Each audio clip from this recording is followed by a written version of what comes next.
f of x equals the square root of x. This is the most basic function from 6.5, and it looks like this.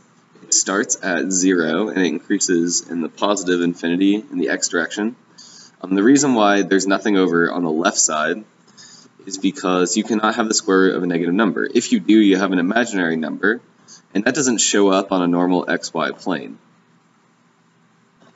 So, questions will ask you to find the domain for this, and domain is really what the x values are. So here, the domain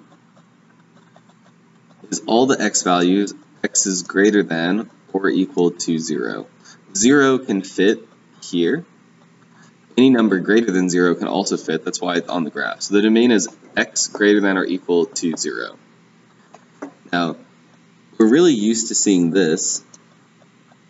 F of x equals a times square root of x minus h plus k. This is really similar to what we used to look at. In fact, square root, if we think about what square root actually means, it looks like this. X minus h to the 1/2 plus k. We used to see something that said a times x minus h squared plus k, and now we just have a times x minus h to the 1/2 plus k. It's very similar. This a changes the steepness. If the a is a larger number, like 2 or 3 or 4, it'll make it that many more times steep. If it's a fraction, it'll make it narrower. This h moves it left or right, and the negative sign is there to help remind you that it should be opposite.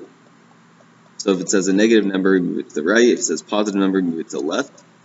And the k is not opposite, it just moves it up or down. Okay, let's try this example. F of x equals negative 3 times the square root of x plus 2 minus 3. Let's just try to predict what's going to happen before we graph it. So the negative 3 in front, it's going to make it 3 times as steep, and the negative sign is going to flip it upside down. Inside it says x plus 2, so we know it's going to move to the left 2, because it's opposite.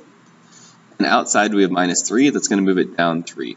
Let's just go ahead and check what we have. Negative 3 times the square root of x plus 2 minus 3. It moved it to the left 2, moved it down 3.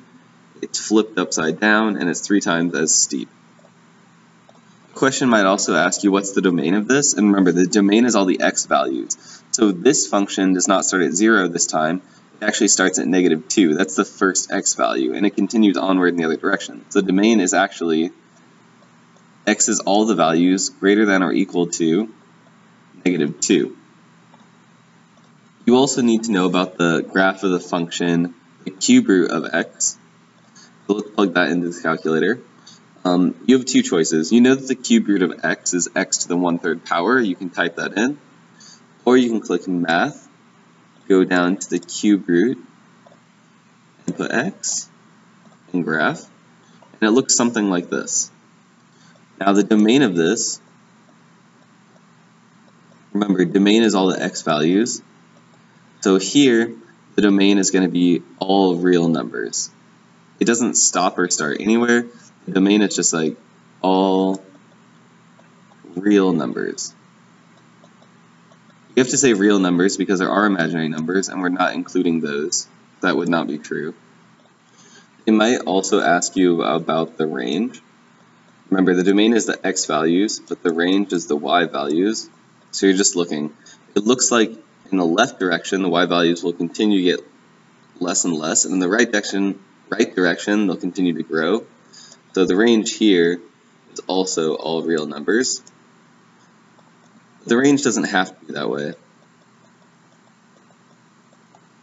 For example, if we just put the square root of x, the domain is that x numbers greater than or equal to 0.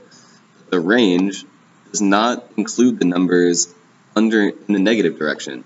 So for this graph, for f of x equals the square root of x, the domain is x greater than or equal to 0, and the range, the y values, are also y greater than or equal to 0 because it does not include any negative y values. The range are the y values greater than or equal to 0. Just like the square root of x, we can transform this equation in the same way. We can do a times the cube root of x minus h plus k, and it changes it in just the same way. A changes the steepness. If it's negative, it flips it around. Inside, it moves it to the left or right. It's opposite, and k moves it up or down. This is really the same thing. So imagine if you have this equation, 2 times the cube root of x minus 2. Well, the 2 makes it 2 times as steep. There's nothing moving it to the left or right. There's no h in the middle, so it's going to stay centered. And the negative 2 will move it down 2 spaces. Let's go ahead and check. So 2 math cube root x minus 2. Just like we thought. It makes it a little bit steeper. It moves it down 2. Nothing else about that changes. The domain is still all real numbers and moves from the left to the right, and the range is still all real numbers. It moves down to up.